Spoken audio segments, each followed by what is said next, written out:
সফলতা দেখছেন আপনি? জি। ইউনূস সরকারের কি সফলতা দেখছেন? ইউনূস সরকার তো তার মেয়াদ শেষ হলো, সরকার থেকে বিদায় নিয়েছেন। তো তার এই সরকারের যে সফলতাগুলো, আপনার দৃষ্টিতে কি সফলতা দেখিয়েছেন ইউনূস সরকার?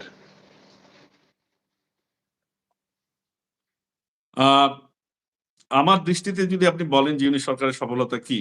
সেটা আমার খুব কষ্ট হবে মানে সফলতার কয়েকটা সফলতা উল্লেখ করা। যদি আপনি বলেন যে ১ নম্বর, ২ নম্বর, ৩ নম্বর, ৪ নম্বর সফলতা কি? মানে আপনি যদি বলেন যে আমি একজন সাধারণ নাগরিক হিসেবে আমার জীবনযাপনে প্রতিদিনের যে দৈনন্দিন কর্মকাণ্ডে আমার জীবন সংগ্রামে কোন রকম ইতিবাচক প্রভাব পড়েছে কিনা বা কোন রকম আমি আ বা বা কি স্বস্তি পেয়েছি কিনা সে যদি বলেন সেদিক থেকে বলব যে না ব্যক্তি হিসেবে আমি একজন নাগরিক হিসেবে সেই ধরনের কোন সফলতা কোন বা সুবিধা এই ইউনূস সরকারের পক্ষ থেকে পাইনি।